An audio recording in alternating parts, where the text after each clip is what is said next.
Hello दोस्तों, स्वागत है आपका परी की रसोई में। आज हम बनाएंगे बेहद ही टेस्टी और चटपटी कटोरी चाट। तो उसे बनाने के लिए सबसे पहले हम लेते हैं आधा कटोरी सूजी, आधा कटोरी मैदा और आधा उबला हुआ आलू। तो चलिए सबसे पहले हम एक बर्तन लेंगे और उसमें हम सूजी को डाल देंगे, साथ ही हम उसमें मैदा भी डाल देंगे। अब हम डालेंगे 1/4 चम्मच नमक और साथ ही हम डालेंगे 1 चम्मच ऑयल। अब हम इसे हाथों से अच्छी तरह से मिक्स करेंगे, जिससे कि हमारा ऑयल और सॉल्ट हमारे आटे में अच्छी तरह से मिक्स हो जाए और हमारी कटोरी एकदम खस्ता बनकर तैयार हो। तो चलिए अब हम इसमें बॉयल पोटैटो डालेंगे। तो उसके लिए हम अपने पोटैटो को ग्रेटेड करेंगे।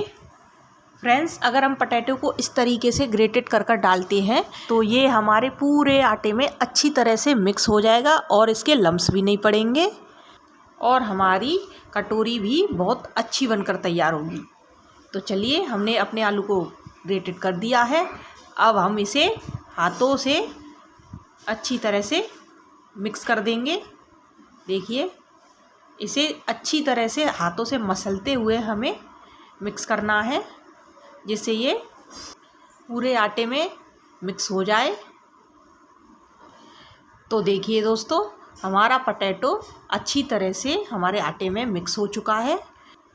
अब हम अपने आटे का डो लगाकर रेडी करते हैं। हम इसका सेमी सॉफ्ट डो लगाकर रेडी करेंगे, ना ही ज़्यादा टाइट और ना ही ज़्यादा सॉफ्ट। तो चलिए ज़रूरत के हिसाब से थोड़ा थोड़ा हम पानी लेते जाएंगे और अपना डो लगाकर रेडी करते हैं।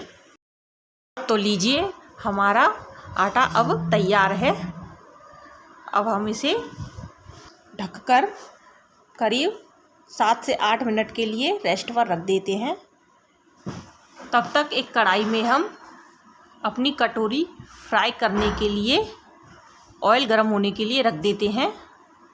तो देखिए फ्रेंड्स, हमारा आटा यहाँ पर अच्छी तरह से सेट हो चुका है। अब हम इसे हाथों से मसलते हुए अच्छी तरह से एकदम सॉफ्ट कर लेंगे।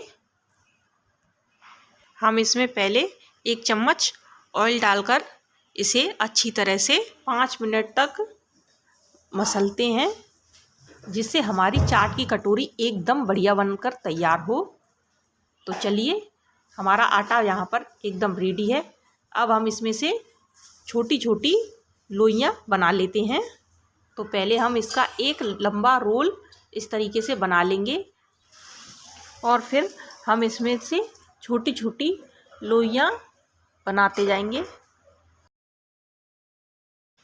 तो देखिए दोस्तों, हमने अपनी सभी लोइयाँ बनाकर रेडी कर ली है। अब हम इनकी पूड़ियाँ बनाना शुरू करते हैं। दोस्तों, हम बिल्कुल मीडियम साइज़ की पूड़ियाँ बेलेंगे, जो ना ज़्यादा छोटी हो और ना ही ज़्यादा बड़ी हो, और जिन्हें हम बहुत ज़्यादा पतला भी नहीं बेलेंगे। तो चलिए अब हम अपनी पूड़ी को कटोरी की शेप देते हैं, जिसके लिए फ्रेंड्स हम एक मीडियम साइज़ की कटोरी ले लेंगे। अब हम अपनी पूड़ी को उस कटोरी में अंदर इस तरह से रख देंगे और अंदर की तरफ पुश करते हुए इसे हल्के हाथों से हम कटोरी की शेप दे देंगे। तो देखिए दोस्तों, हमारी पूड़ी ने अब बिल्कुल कटोरी की शेप ले ली है। अब बारी आती है इसे फ्राई करने की। तो देखिए, हम अपनी पूड़ी को कटोरी समेत ही ऑयल में इस तरीके से रख देते हैं और इसके अंदर हम ऑयल इस तरीके से भर देंगे, जिससे ये अंदर से अच्छी तरह से फ्राई हो जाए। दोस्तों, हम अपनी कटोरियों को मीडियम टू स्लो फ्लेम पर ही फ्राई करेंगे, जिससे ये एकदम क्रिस्पी फ्राई होकर रेडी हो। तो देखिए, ये अंदर से लगभग फ्राई हो चुकी है अब हम इसे करीब 2 से 3 मिनट के लिए दोबारा इसी तरीके से फ्राई करेंगे और इसके अंदर हम फिर से ऑयल भर देंगे। दोस्तों जब ये अंदर से अच्छी तरह से फ्राई होकर रेडी हो जाएंगी तो ये अपने आप ही कटोरी से निकल जाएगी। तो देखिए फ्रेंड्स, हमारी आटे की कटोरी अंदर से अच्छी तरह से फ्राई हो चुकी है और ये कटोरी में से अपने आप ही निकल चुकी है। अब हम इसे बाहर से भी अच्छी तरह से फ्राई कर लेंगे और इसी तरह से हम अपनी बाकी सारी कटोरियाँ बनाकर रेडी कर लेंगे। तो देखिए दोस्तों, हमने अपनी सारी कटोरियाँ बनाकर रेडी कर ली हैं। देखिए ये अंदर और बाहर दोनों तरफ से कितनी अच्छी तरह से फ्राई हुई हैं और ये एकदम क्रिस्पी बनकर रेडी हुई हैं। तो चलिए अब हम अपनी कटोरियों से चाट बनाना शुरू करते हैं। तो दोस्तों हमारी कटोरी चाट बनाने के लिए मैंने यहाँ पर लिया है बॉयल चने, बॉयल आलू, बारीक कटी हुई प्याज, फ्रेश कोरिएंडर लीव्स, अनार के दाने, हरी चटनी और इमली की खट्टी मीठी चटनी। तो चलिए सबसे पहले हम एक बर्तन ले लेते हैं। फिर हम उसमें डालते हैं सबसे पहले अपने बॉयल किए हुए चने। अब दोस्तों हम इसमें डालेंगे अपने बॉयल आलू जिनके हमने टुकड़े कर लिए थे। आप चाहें तो इन्हें काट के भी डाल सकते हैं, पर इन्हें ज़्यादा बारीक ना काटें। अब हम डालेंगे अपनी कटी हुई प्याज, पर हम सारी प्याज नहीं डालेंगे, थोड़ी सी बाद के लिए रख लेंगे।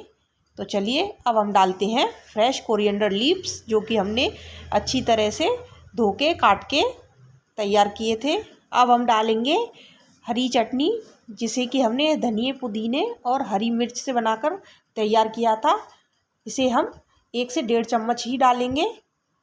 अब हम डालते हैं करीब 1/4 चम्मच रेड चिली पाउडर और साथ ही हम डालते हैं करीब 1 छोटा चम्मच अमचूर पाउडर और साथ ही हम डालेंगे 1 छोटा चम्मच ही चाट मसाला। अब दोस्तों हम डालेंगे करीब 1 छोटा चम्मच काला नमक और साथ ही हम डालते हैं 1/4 चम्मच सफ़ेद नमक। दोस्तों आप अपने स्वाद के अनुसार नमक को कम या ज़्यादा भी कर सकते हैं। अब हम डालते हैं करीब 1/4 चम्मच दरदरा कुटा हुआ भुना जीरा। तो चलिए अब हम 1 चम्मच की मदद से अपने सभी मिश्रण को अच्छी तरह से मिक्स कर लेते हैं जिससे कि हमारे सभी मसाले हमारे मिश्रण में अच्छी तरह से मिक्स हो जाए। तो देखिए दोस्तों हमारी कटोरी चाट की फिलिंग रेडी है। तो चलिए दोस्तों अब बारी है अपनी कटोरियों में फिलिंग भरने की। तो इसके लिए हम अपनी सभी तैयार की हुई कटोरियों को सीधा रख लेंगे। तो चलिए दोस्तों अब हम इनमें अपना मिश्रण भरना शुरू करते हैं। हम सभी कटोरियों में खूब अच्छे से मिश्रण भरकर रेडी करेंगे। देखिए ठीक इसी तरीके से। फ्रेंड्स आपसे रिक्वेस्ट है कि अगर आपने मेरे चैनल को अब तक सब्सक्राइब ना किया हो तो प्लीज़ मेरे चैनल को सब्सक्राइब करें, मेरी वीडियो को लाइक करें, शेयर करें और ये रेसिपी आपको कैसी लगी आप मुझे कमेंट सेक्शन में ज़रूर बताएं। तो चलिए हमने अपनी सभी कटोरियों को अच्छे से फिल कर दिया है। अब हम इनके ऊपर से डालेंगे हमारी बारीक कटी हुई प्याज। फ्रेंड्स अगर आप अनियन खाना कम पसंद करते हैं तो आप इसे स्किप भी कर सकते हैं। तो चलिए हमारी प्याज यहाँ हमने डाल दी है। अब हम डालते हैं इसके ऊपर से थोड़ा सा फ्रेश दही, करीब आधा चम्मच। इससे दोस्तों हमारी चाट का स्वाद बहुत ज़्यादा बढ़ जाएगा। तो चलिए हमने यहाँ अपनी सभी कटोरियों में दही डाल दिया है। अब हम इनके ऊपर से डालते हैं थोड़े से अनार के दाने जिससे इसमें एक खट्टा मीठा फ्लेवर ऐड हो जाएगा। तो देखिए दोस्तों हमने अपनी सभी कटोरियों में अपने अनार के दाने डालकर रेडी कर दिए हैं। अब हम डालते हैं इसके ऊपर से थोड़ी सी इमली की चटनी करीब आधा आधा चम्मच। तो देखिए फ्रेंड्स, हमने अपनी सभी कटोरियों में इमली की चटनी डालकर रेडी कर दिया है। और देखिए रेडी है हमारी टेस्टी और चटपटी कटोरी चाट। तो जब भी आपका चाट खाने का मन हो तो आप बाहर से लाने की बजाय इसे घर पर ही बनाकर रेडी कर सकते हैं। ये बेहद ही कम मेहनत में बनकर रेडी हो जाती है और ये बेहद ही टेस्टी लगती है। तो आप इसे एक बार ज़रूर ट्राई करें। तब तक के लिए बाय बाय।